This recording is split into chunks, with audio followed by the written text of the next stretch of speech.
Hello, I'm Mrs Fender and I'm going to read you The Tiger Who Came to Tea.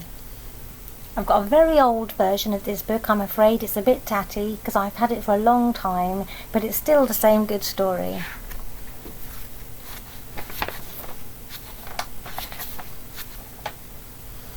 Once there was a little girl called Sophie, and she was having tea with her mummy in the kitchen. Suddenly there was a ring at the door. There you are. And Sophie's mummy said, "I wonder who that can be. It can't be the milkman because he came this morning. And it can't be the boy from the grocer because this isn't the day that he comes.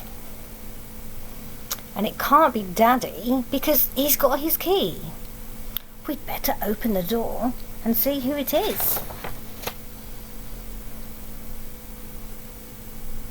Sophie opened the door and there was a big, furry, stripy tiger. And the tiger said, "Excuse me, but I'm very hungry. Do you think I could have tea with you?" And Sophie's mummy, who was a very polite lady and had very nice manners, said, "Oh, of course, do come in." And so the tiger came into the kitchen and he sat down at the table. Look at that, a great big tiger sat down at the table.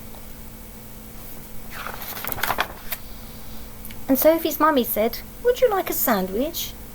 But the tiger didn't take just one sandwich. He took all the sandwiches on the plate and he swallowed them up in one big and he still looked hungry.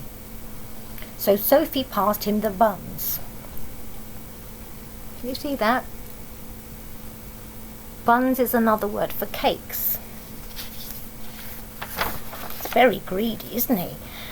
But again, the tiger didn't just eat one bun, he ate all the buns on the dish. And then he ate all the biscuits and all the cake until there was nothing left to eat on the table. Look at Sophie's mummy going, "Oh dear." So Sophie's mummy said, "Would you like a drink?" And the tiger drank all the milk out of the milk jug and all the tea in the teapot. Dear, oh dear.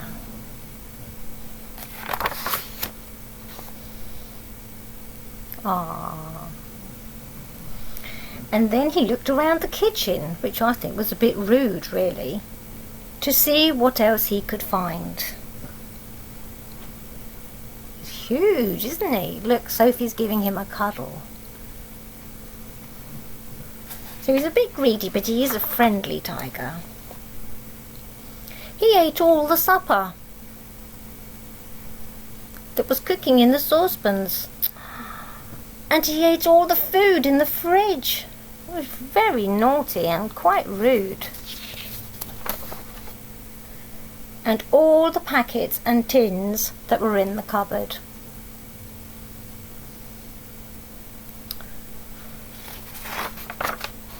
And he drank all the milk and all the orange juice and all of Daddy's special tea and all the water in the tap.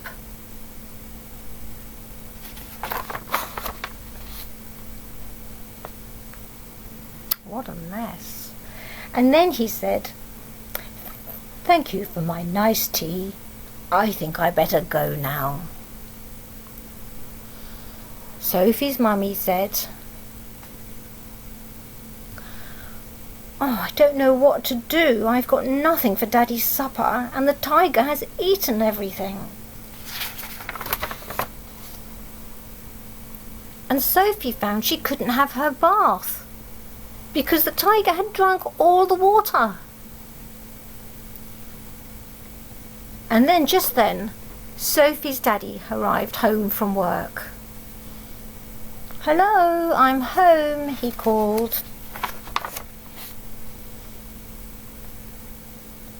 So Sophie and her mummy told him what had happened and how the tiger had eaten all the food and drunk all the drink. And Sophie's daddy said, I know what we'll do. I've got a very good idea. We'll put on our coats and we'll go to a cafe. Which is very exciting, isn't it? Because she's still got her nightie and she's going to go out in the dark when it would normally be her bedtime. Look. Looks like Desborough Road. So they went out in the dark, and all the street lamps were lit, and all the cars had their lights on, and they walked down the road to a cafe.